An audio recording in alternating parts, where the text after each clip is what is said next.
Hello दोस्तों, नमस्कार।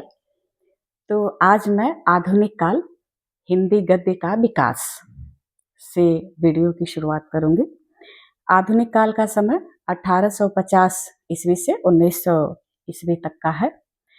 पूर्वाभास हिंदी साहित्य के पूर्ववर्ती कालों में गद्य का उल्लेख और महत्व नगण्य था, परंतु आधुनिक काल में गद्य का महत्व बहुत अधिक बढ़ गया है। गद्य का बहुत गहरा संबंध वैचारिकता से है, अर्थात हमारे विचारों से है।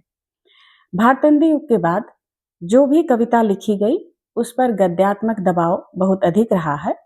आजकल तो कविता की भाषा लगभग गद्य ही हो गई है। आधुनिक युग में निबंध, नाटक, उपन्यास, कहानी, जीवनी, संस्मरण, डायरी, रेखाचित्र, आलोचना आदि गद्य की विधाएं हैं। खड़ी बोली का विकास मुगल शासनकाल के उत्तरार्ध में खड़ी बोली गद्य को फारसी रंग में ढालने का प्रयास बड़े व्यापक पैमाने पर हुआ।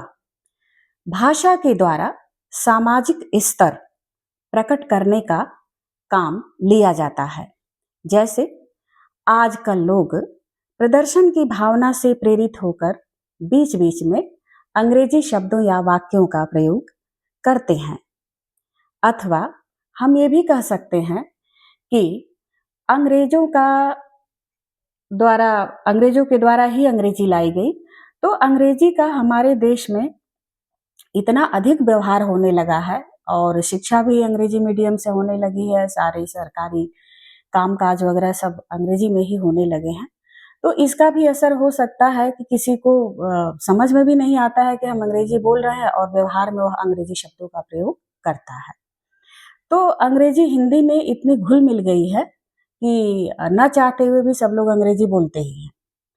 ठीक यही स्थिति उस समय फारसी की थी। फारसी जो थी वो राजकाज की भाषा थी। तो जो बड़े लोग थे, बड़े ओहदों पर थे, तो चाहते थे कि हिंदी जो है वो फारसी में रंग जाए। तो इसी वजह से लोग चाहते थे कि फारसी हिंदी में पूरी तरह से घुल मिल जाए। और उर्दू का विकास भी फारसी और हिंदी के मेल से ही हुआ है। तो ठीक वैसे ही उस काल में पढ़े लिखे लोग फारसी का प्रयोग करते थे, जैसे आज के समय में हिंदी के साथ अंग्रेजी का व्यवहार होता है। 1803 ईस्वी में फोर्ट विलियम कॉलेज कलकत्ता के हिंदी और उर्दू दोनों में गद्य पुस्तकें तैयार कराई गई थी। इस कॉलेज के प्रमुख 4 टीचर जो नियुक्त हुए थे, उसमें मुंशी सदा सुखलाल उपनाम नियाज, इंसा अल्लाह खां, लल्लू लाल और पंडित सदल मिश्र थे। इन लोगों ने 4 पुस्तकें गद्य में तैयार की थी। मुंशी सदा सुखलाल ये दिल्ली के रहने वाले थे। उर्दू फारसी के भी लेखक थे। इन्होंने सुख सागर नामक पुस्तक की रचना की। इनकी भाषा सहज और प्रवाहमयी थी। दूसरे जो टीचर थे वो हैं इंशा अल्लाह खां, उर्दू के प्रसिद्ध कवि थे। इन्होंने उदय भान चरित और रानी केतकी की कहानी लिखी और ये इनकी जो गद्य की भाषा थी वो अलंकृत, चुटीली और मुहावरेदार थी। जो तीसरे टीचर हैं वो हैं लल्लू लाल जी। इन्होंने खड़ी बोली गद्य में प्रेम सागर नामक पुस्तक की रचना की। अरबी फारसी के जो भी शब्द खड़ी बोली में घुल मिल गए थे उनका इन्होंने पूरी तरह से बहिष्कार किया। चौथे हैं सदल मिश्र जी।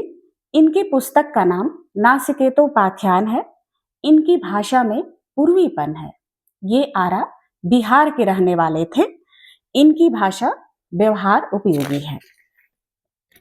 तो इन चारों के अतिरिक्त गद्य का विकास करने में ईसाई मिशनरियों, शिक्षा प्रचार के लिए लिखी गई पुस्तकों, खासकर ब्रह्म समाज और आर्य समाज, और इस पूरे वैचारिक आलोड़न को प्रकट करने और आगे बढ़ाने वाली पत्र पत्रिकाओं का बहुत बड़ा हाथ रहा है। आगे मैं बताऊंगी किन किन पत्रिकाओं ने महत्वपूर्ण भूमिका निभाई है हिंदी गद्य के विकास में। इसमें कोई संदेह नहीं कि गद्य के विकास में छापे खाने की भी बहुत बड़ी भूमिका रही है। विरोध, तो दोस्तों जहां पर विकास होता है वहां विरोध भी होता है, यानी बिना विरोध के विकास संभव नहीं है। इस पर मैं आगे वीडियो में बात करूंगी।